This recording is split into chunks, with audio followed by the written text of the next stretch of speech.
Hey hustlers, welcome to another episode of Ingrid Project. Hope you guys are doing well. This is a short one. I want to make a quick video on how I have my solo holiday routine. I wanted to make this video because as someone who just moved to a new city, making new friends, and I've also done this several times in my life now, sometimes being away from family can be tough, and I want to talk to you guys about my solo holiday routine so that on days like Thanksgiving, Christmas, Valentine's Day, if you don't have a significant other, etc. and so on, you can make sure to just make the best of that day. So let's get into it.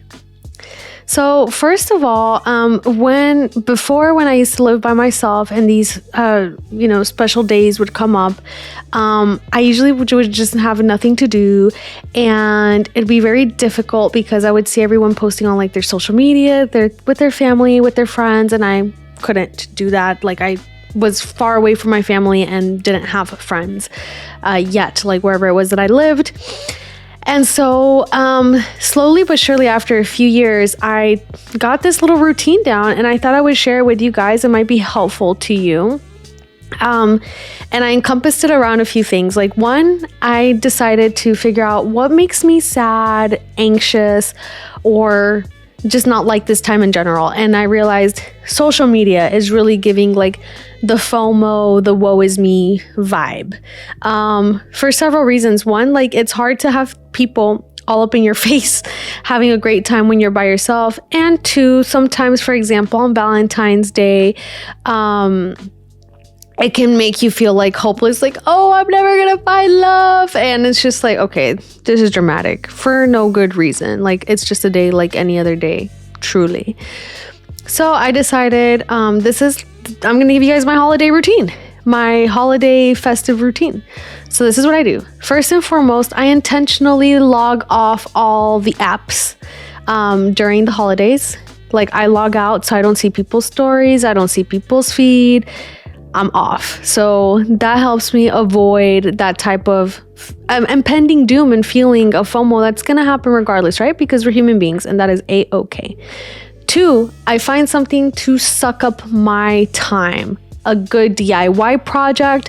Like for this Thanksgiving, I decided to wait until Thanksgiving to build a new bed frame, to build up like my office setup. I spent hours like building stuff. Y se me fue el tiempito así, rápido, se me fue el tiempo. And another thing that I do, so this year I built stuff, but like last year I was somewhere else where I was already settled in and I didn't need to build anything. So what I did was, I realized, I was like, hey, I haven't gone to the movies in a while. So I looked up a theater. Luckily, theaters, it depends on where you live, but they're usually not as crazy on a holiday.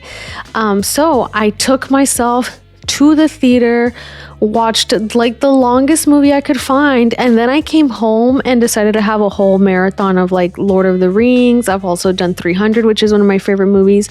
Or you can find a show that you know you love. Like I love watching Spartacus. You guys know I'm into Roman history. And of course, why wouldn't you want to watch Spartacus? So anywho, that's something else that I do.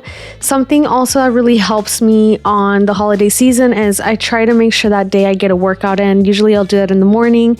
I like kind of stay to routine, almost like wake up like it's just any other day. Like don't sleep in and then wake up and be like, oh, I'm so sad.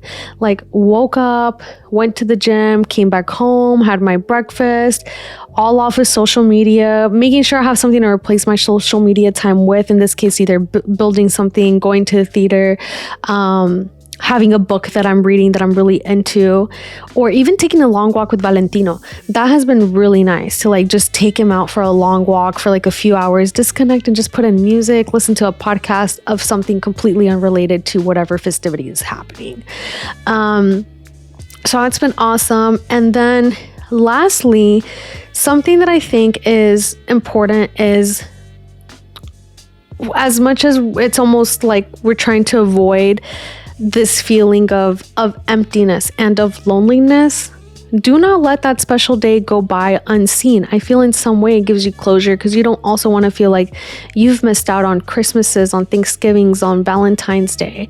So for example, on Thanksgiving, even though I don't actually like cook a big meal or anything like that because it's just me and it doesn't make sense for me, I'll get Valentino a little like Thanksgiving dog plate.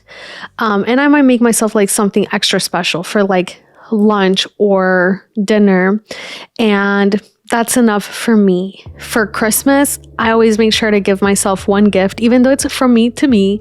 I will wrap it and put it under like, I don't get a tree. I just put it under a plant. I wait until 12. I make myself hot chocolate. I celebrate it. I take my own pictures. I've done the same for my birthday before too. Like, even if it's just, I'm going to go to the store and stick a candle in it and blow this candle, do it. And for Valentine's Day, same thing. I'm taking myself out on a solo date. Now, obviously, this is difficult and awkward and maybe even more lonesome to do on the actual day. So I'll usually celebrate it afterwards, after Valentine's Day, or like a week before. I'll take myself out on like a nice romantic candlelit dinner, maybe do like something romantic for myself when I get home, like a nice little bubble bath, buy myself a little gift set for like the spa, or like some scrubs for like my bath time, and maybe even take myself to the store and get a little like buzz going on, you know what I'm saying? So yeah, self-care, self-love, love yourself. And yes, like buy yourself the chocolates, like make yourself the charcuterie board, like you know, whatever you would do on a date with your significant other, do it. And of course, throughout this whole time, I'm not saying everyone needs to have friends, like make friends, no.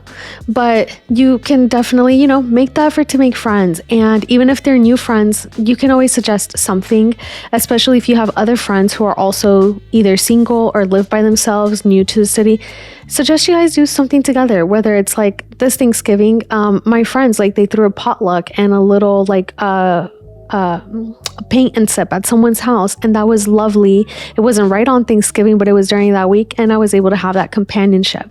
Same for like my birthday. You know, these are newer people that I met, and I just had them over for a few hours, and we had a fantastic time. And it's just kind of like not letting your special days and those special days like just go by completely unseen. Like, by all means, do the things that you can to get you away from maybe like the lonely feeling, maybe things being all up in your face. But do something to make that day special for you. Like, don't miss out on these beautiful days in the year just because you don't have someone to celebrate it with. Find a way to make it work for you. And of course, guys, you already know, whatever your projects, your hustles, your ideas and notions, keep on hustling. And remember that hustling, sometimes it's taking care of yourself too. And sometimes that means like just taking care of yourself and practicing some self-love. See you guys on the next one.